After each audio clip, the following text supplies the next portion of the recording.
오늘 우리에게 주신 하나님 말씀은 신약 성경 중에 에베소서 6장 1절에서 3절까지 말씀입니다. 신약 성경 316면에 있는 에베소서 6장 1절에서 3절까지 이 계시의 말씀을 봉독할 때 살아계신 하나님의 음성을 들으실 수 있기를 바랍니다. 자녀들아, 주 안에서 너희 부모에게 순종하라. 이것이 옳으니라. 내 아버지와 어머니를 공경하라. 이것은 약속이 있는 첫 계명이니 이로써 내가 잘 되고 땅에서 장수하리라. 아멘. 아마존에서 도서를 검색해 보면 이 자녀 양육에 대한 책은 엄청나게 많이 쏟아져 나옵니다. 자녀의 지능을 높이는 방법, EQ를 개발하라, 성공적인 자녀 교육법, 유대인들 부모의 자녀 교육, 학습지, 위인전, 동화책, 말도 못하게 쏟아져 나옵니다. 그래서 한번 그 효도란 말 자체가 영어로 어렵더라고요. filial piety라고 하는데 효도에 대한 책은 얼마나 있을까 보니까는 찾아보기가 극히 드물어요. 공자와 관련해서 좀 잠깐 나온 책들 몇 권이 있을 정도지. 부모를 어떻게 잘 섬기는지 이런 책은 아예 출판되지 않더라고요. 안 팔리나 봐요. 하지만 하나님의 말씀인 성경책은 자녀 교육보다 부모 공경에 더 무게를 두고 있어요. 하나님께서는 출애굽기와 레위기, 율법을 통해서 부모를 공경하지 않는 자에게는 가장 큰 벌을 명하셨습니다. 율법의 가장 핵심이라고 할 수 있는 게 십계명이잖아요. 십계명은 이제 1계명부터 4계명까지가 하나님에 대한 계명, 천륜이고 5계명부터 10계명까지가 사람에 대한 계명, 일륜에 대한 계명이에요. 근데 그 일륜의 계명 첫 번째가 내 부모를 공경하라예요. 그 다음에 살인하지 말라, 간음하지 말라, 도둑질하지 말라, 거짓 증거하지 말라, 탐내지 말라 이렇게 나와요. 그렇다면 부모 공경은 살인, 간음, 도둑질, 거짓 증거, 탐내는 것보다도 더 앞서서 기록되어 있어요. 그만큼 부모님을 공경하는 것은 인간이 살아가는 데 있어서 가장 우선적인 계명이라는 거예요. 하나님 공경, 바로 다음에 부모 공경이에요. 그럼에도 불구하고 현대인들이 이 부모 공경에 최선을 다하지는 않습니다. 심지어 효도라는 것을 귀찮게 여겨요. 기분 나면은 하고 안 하면 말고.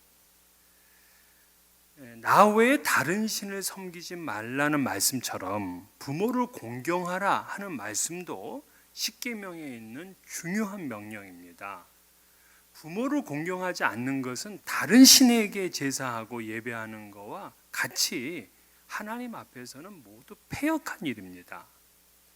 그런데 사람들에게 있어서 이 부모 공경은 잊혀진 계명이 되고 말았어요. 외면당한 계명이 되었습니다. 한 번은 그 한국 TV에서 방송된 실화인데요. 한 중년 남자가 그 산동네를 찾아와서는 방 한 칸을 빌려서 이제 이사를 하겠다는 거예요. 그래서 계약을 했습니다. 이 주인은 이제 이사 날이 되니까 이제 기다린 거예요. 이사를 오는 줄 알고. 그랬더니 이삿짐 차가 오는데 냉장고 하나만 오는 거예요. 그리고는 사람이 나타나질 않아요. 그래서 이제 왜 이렇게 안 나타나나 하고 이제 전화를 해보니까 이 전화가 가짜였어요. 주소지도 가짜였어요. 이게 뭔가 싶어서 냉장고 문을 열어보니까 거기에 할머니 한 분이 그 안에 쭈그리고 앉아 계셨던 겁니다. 그래서 할머니에게 그 전화번호가 뭐냐, 주소가 어떻게 되냐 기억을 못해요. 이게 이제 이 신문 기자에게까지 알려졌습니다. 그래서 방송국 기자까지. 그래서 방송국 기자가 찾아갔어요. 찾아가서 당신의 아들의 이름이 뭐냐 하고 물었더니 이 할머니가 눈물을 흘리면서 그 알량한 자식의 이름을 얘기를 안 하는 겁니다. 아들에게 버려지면서까지도 그 자식의 이름을 지켜주고 싶은 그런 할머니였어요. 한때는 사람들이 많이 찾은 그 제주도는 노인과 함께 관광을 와서는 버려두고 가는 자식이 많은 곳으로 유명했던 곳입니다. 그래서 자식들이 제주도 가자 그러면 부모님들이 이제 굉장히 경계를 했어요. 방송에서는 노부모 버리기 가장 좋은 곳 세 곳을 이제 알려줬습니다. 그게 뭐냐면 공항, 그리고 두 번째가 관청, 세 번째가 이제 관광지라 그래요. 그럼 현대판 고려장이잖아요. 말이 안 되는 이야기입니다. 성경은 그의 부모를 경홀히 여기는 자는 저주를 받을 것이라 할 것이요 모든 백성은 아멘 할지어다. 이 저주를 받아야 될 일인 거예요. 자녀들은 뭐 부모가 부모 다 와야 된다 이렇게 또 이제 주장하기도 하죠. 그런 자녀들의 심정이 또 얼마나 오죽하겠습니까? 어떤 여류 시인이 그 아버지에 대한 글을 이렇게 썼더라고요. 그 아버지에 대한 증오심이 이제 그 아주 가득 차 있는 이 딸인데요. 밤중에 잠이 깨어날 정도로, 전신에 살점이 떨릴 정도로, 입안에 살점에 미혈이 들 정도로 어금니가 물려지는 증오를 못 사귀며 나는 신음했다. 자기 아버지가 학창시절부터 기독교인이었다 그래요. 그런데 늘 엄마를 괴롭히고 자식과 자식들의 교육에 대해서는 전혀 나 몰라라 했던 그러한 사람이었다 그래요. 그래서 이 여류 시인은 해마다 찾아오는 이 어버이날이 자기에게 가장 잔인한 날이다 그렇게 했어요. 그래서 늘 아버지가 연기처럼 사라지기를 그렇게 기원했다고 합니다. 얼마나 아버지에 대한 미움이 가득했으면 그럴까요? 또 시어머니가 며느리한테 그렇게 모질게 대하는 사람도 있어요. 우리는 그럼 그런 부모까지 공경을 해야 되나요? 그리스도인은 부모 공경의 수준이 어때야 될까요? 첫 번째, 이 기독교인들의 부모 공경의 이 자세는 첫 번째는 부모라는 이름으로 사랑하는 거예요. 그러니까 부모답지 않아도 공경을 해야 돼요. 왜냐하면 부모 공경은요, 그분의 인격과 그분이 나에 대해서 해준 것, 이거를 계산해서 부모를 공경하고 순종하는 거 아니에요. 부모라는 이름 때문에 하는 겁니다. 그래서 부모에게 그 불성실하고 무책임하게 대하는 그 자식들이 부모가 자기에게 해준 게 없다고 그것 때문에 면죄 부를 받지를 못해요. 오늘 말씀은 자녀들아 주 안에서 너희 부모에게 순종하라. 내 아버지와 어머니를 공경하라.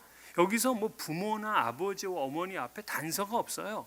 너에게 재산을 상속해 줄 부모에게 순종하라. 뭐 너에게 사랑을 주고 잘 대해준 부모에게 공경하라. 그런 말 아니에요. 부모는 부모의 위치이기 때문에 자식은 순종하는 겁니다. 미국에 입양을 한 그 성진철이라는 이 사람이 있어요. 미국 이름은 에런 베이츠인데 이 에런 베이츠가 책을 한 권을 썼어요. 근데 책이 나의 아버지라는 제목으로 썼습니다. 이 에런 베이츠는 6살 때 미국에 이제 입양이 됐어요. 근데 그가 도착한 곳이 콜로라도 덴버라는 곳이었습니다. 이 덴버는 굉장히 살기가 굉장히 좋다 그래요. 그래서 그 양부모의 사랑을 받으면서 부족함이 없이 컸어요. 아주 유쾌하고 재미난 그런 어린 시절을 보냈습니다. 그리고는 1996년에 주한미군으로 근무를 가게 됐어요. 미 육군 하사관이자 의료 전문가로 가게 됐습니다. 그래서 한국에서 근무를 하게 되니까 자기의 친부모에 대해서 궁금한 거예요. 그래서 친구의 도움으로 이 광주일보에 기사를 내게 되었고 KBS 방송국에서도 그를 취재하면서 친부모를 찾았어요. 근데 아무리 노력을 해도 친아버지와 친어머니가 나타나진 않았습니다. 마치 이 세상이 입을 꼭 다물고 있는 것 같았어요. 그래서 이 에런은 미국으로 이제 오게 됐습니다.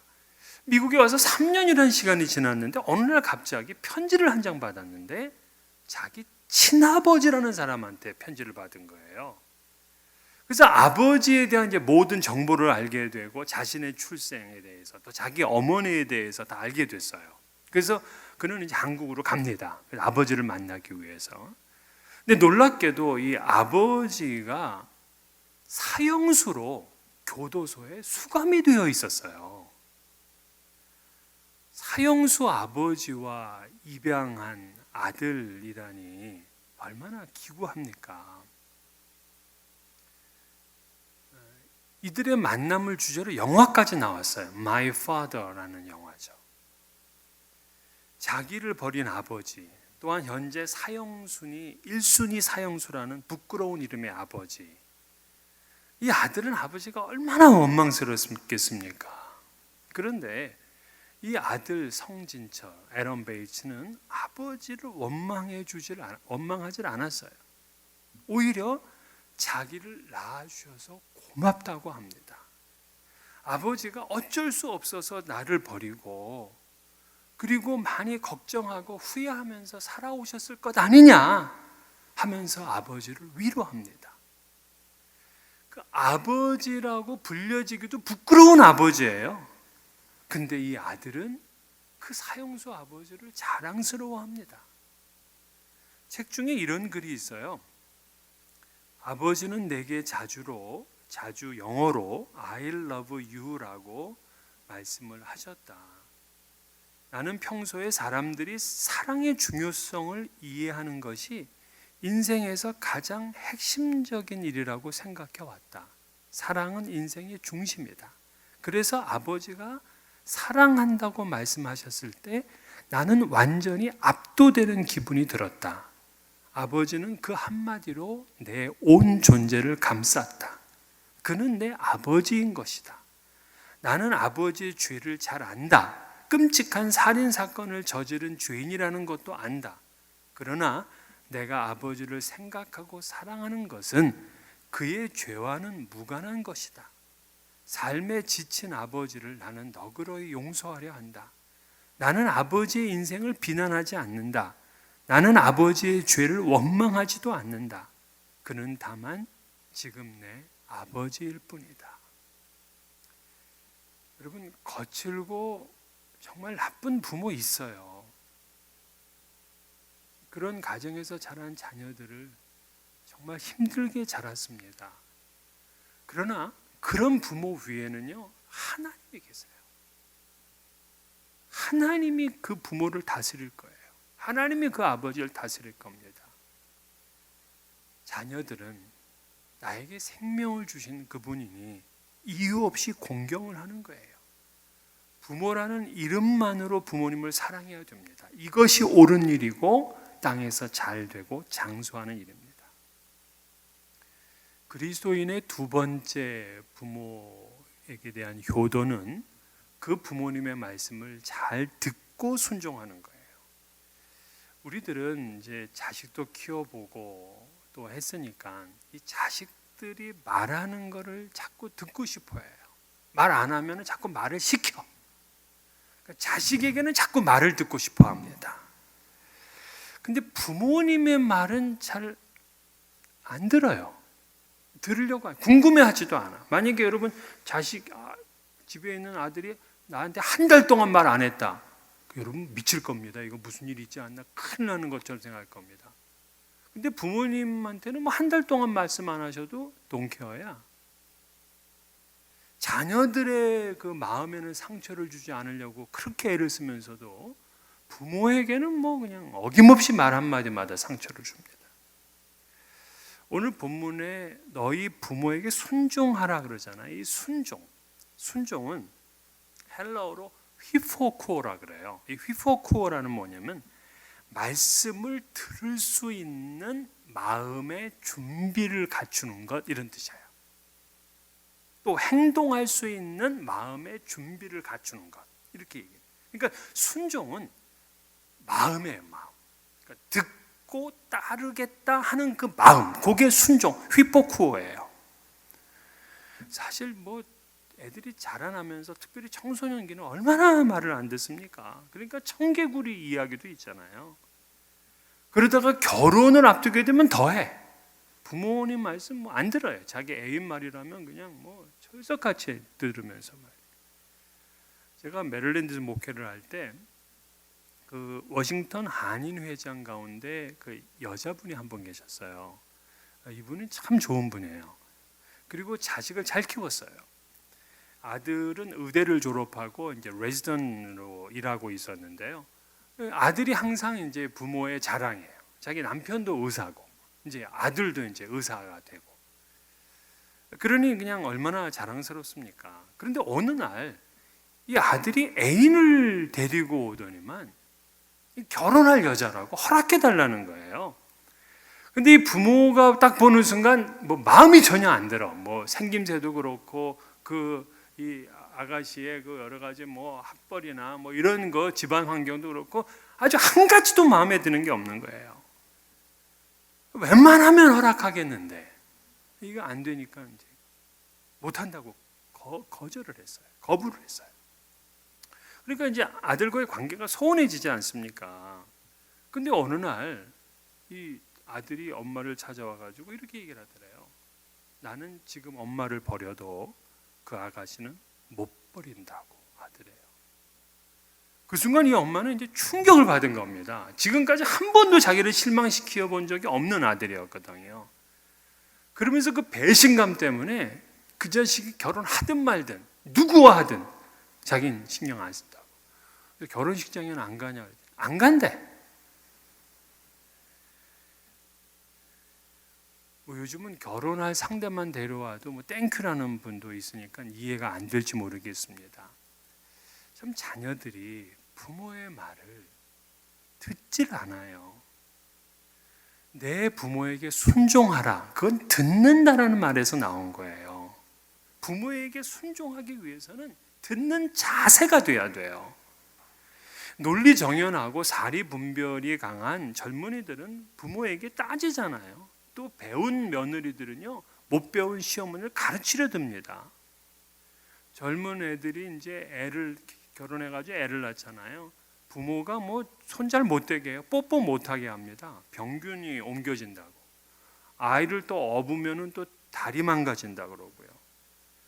또 안아주면 가슴팍 넓어진다고.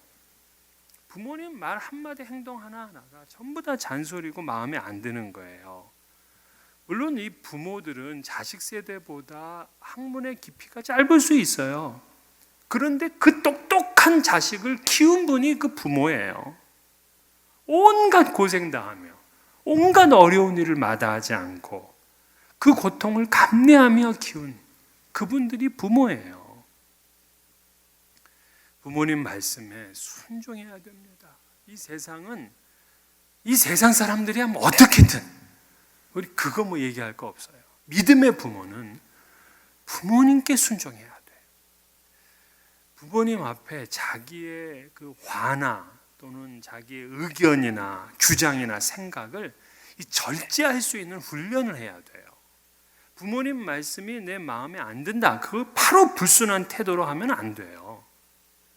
시간이 지나서 그 부모님께 겸손하게 반대 의견을 말씀을 하세요. 그런 자녀가 하나님 앞에서 잘 되고 장수하는 자녀가 됩니다.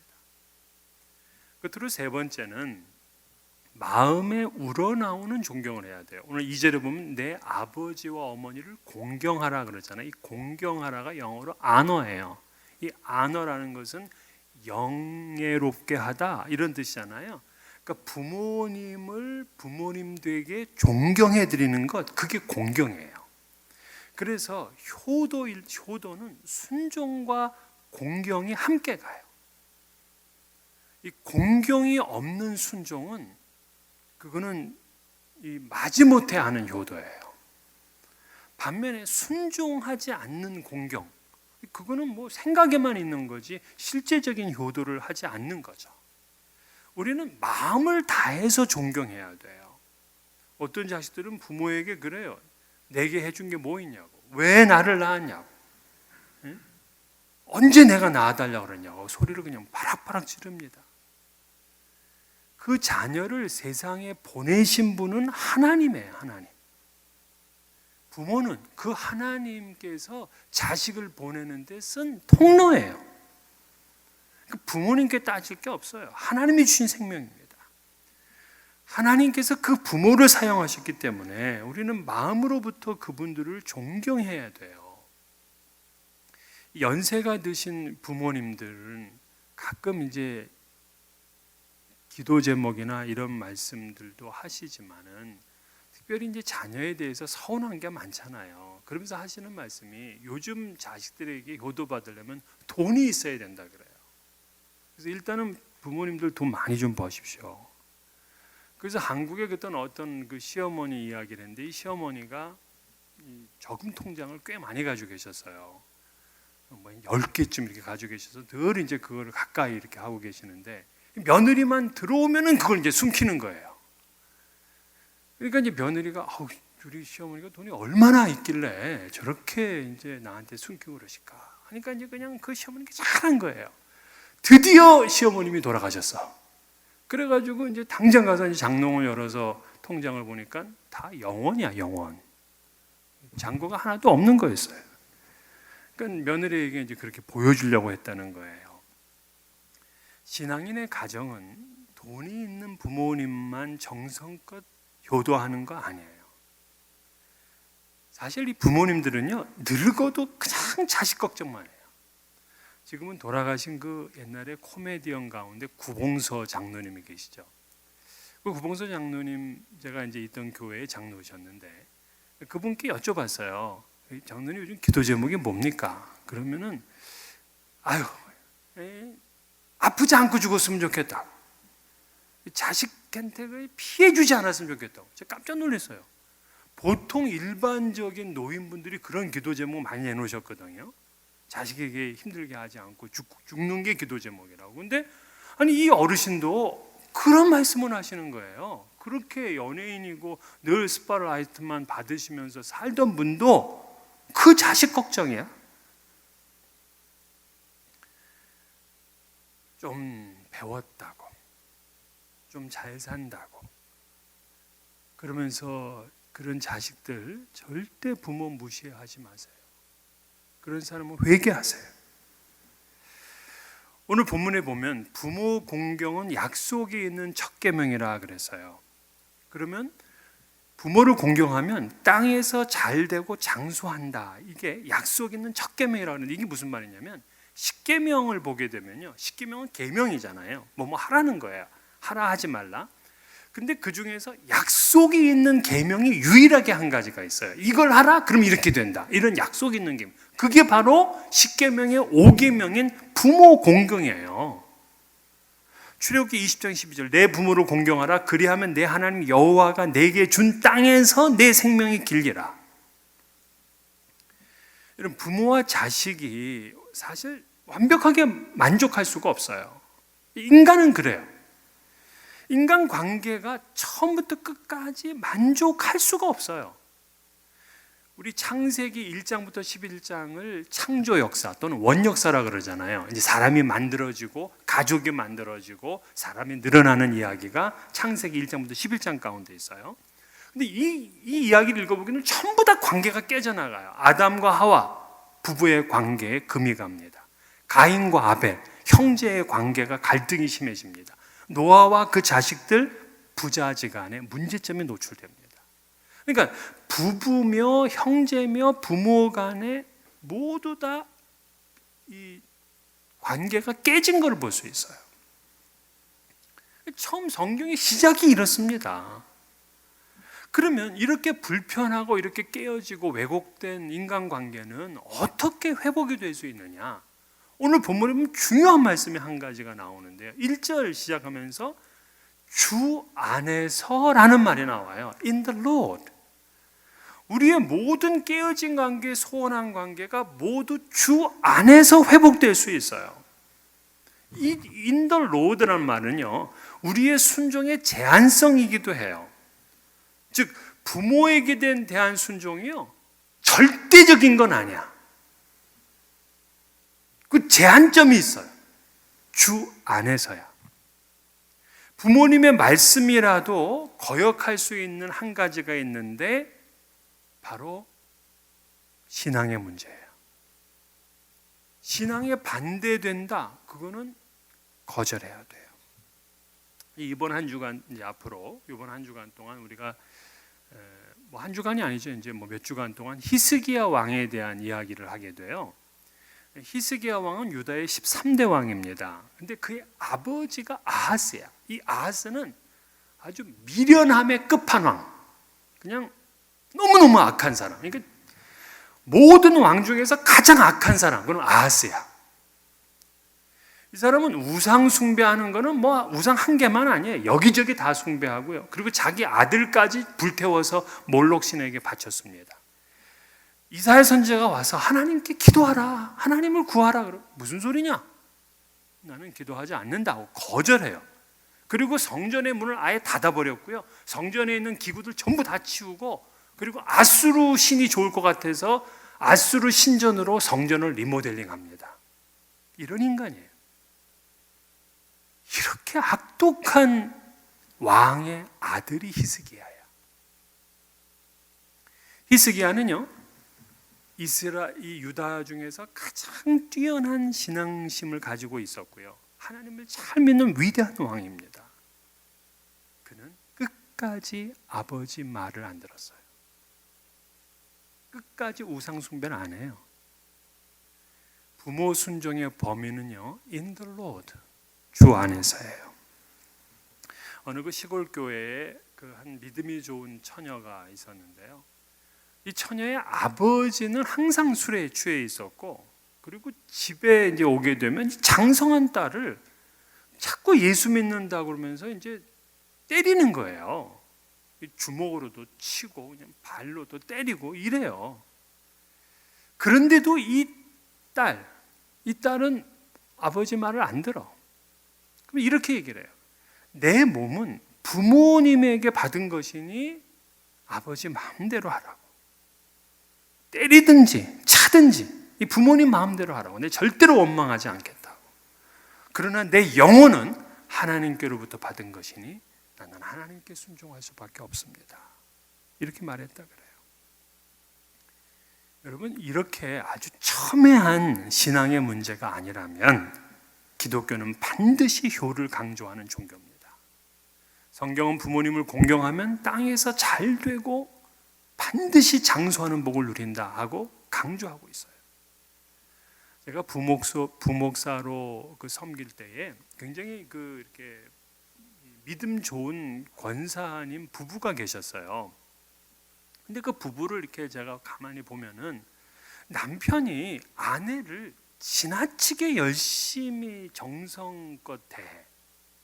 알잖아요. 우리가 이제 부부를 보면 저 부부가 어떤 수준인지 안다고. 그런데 남편은 아내에게 한 번도 얼굴 붉힌 적, 말을 세게 하는 적도 없고, 말이나 행동에 있어서 완전히 공처가를 넘어서 그냥 아내를 존경하는 사람은 경처가라 그러잖아요. 그 정도 수준이야. 그래서 한 번은 이제 그 집을 신방 가면서 제가 이제 그 남편 집사님께 물어봤습니다. 아니, 왜 이렇게 아내에게 꽉 쥐어 삽니까? 그랬더니 이 남편이 하는 말이 10여 년 전 이야기를 하는 거예요. 자기 어머니가 노안이셨는데 아무도 그 어머니를 안 모시겠대. 자기는 셋째 아들인데 장남도 안 모시겠다 그러고 차남도 안 모시겠다 그러고 그렇게 있는 때였는데 갑자기 자기 와이프, 셋째 며느리잖아요. 그러니까 이 셋째 며느리가 자기가 어머니를 모셔오겠다는 거예요. 남편이 너무 놀랐어요. 대부분 며느리들이 그 병든 시어머니 수발하려고 그럽니까? 그런다면 그냥 헤어지자고 할 거예요. 근데 이 아내는 자진해서 모셔오겠다는 거예요. 그러면서 이제 진주에 계신 그 시어머니를 이제 서울로 모셔왔습니다. 거동을 잘 못했어요. 그래서 그 모든 수발을 다 들고 목욕도 시켜주고 말동무도 되어드리고 그리고 나중에 돼서는 이제 대소변도 받아내고 이제 그렇게 몇 해 동안 정성을 다했어요. 그러다가 이제 어머님이 돌아가셨습니다. 이 남편이 장례를 다 치르고는 그 부인 앞에 무릎을 꿇고 이렇게 다짐을 했어요. 여보, 나는 이제부터 평생 당신을 위해 살고 당신을 행복하게 하기 위해서면 모든 걸 다 하겠어. 이렇게 얘기를 했다 그래요. 이런 탁월한 며느리의 효도가 남편을 감동시킨 거예요. 그래서 자기는 그때부터 아내가 시킨 대로 한대. 아이들 목욕시키라 그러면 목욕시키고, 외식하자 그러면 그냥 나가서 맛있는 음식을 사주고, 교회 나오라 그러면 냉큼 교회 나가고, 그때부터 자기가 예수를 믿게 되었다는 거예요. 밥 먹으라면 밥 먹고, 가서 자라 그러면 자고, 그런 남편이 됐다는 거야. 그랬더니 이 부인은 남편이 더 사랑스러워. 그러니까 이렇게 행복의 순환 구조로 살 수밖에 없는 거예요. 땅에서 잘 되고 장수하는 비법이 바로 효에 있었던 거예요. 여러분, 그리스도인의 효도란, 이제 마무리를 하겠습니다. 부모라는 이름만으로 순종하는 거예요. 또 효도란 그분의 말씀을 잘 듣고 순종하는 겁니다. 또한 마음에서 우러나오는 이제 존경, 공경을 하는 거예요. 이렇게 여러분들의 부모님께 순종하고 공경함으로 땅에서도 잘 되고 장수하시는 성도님들 되시기를 주의 이름으로 축원합니다. 기도.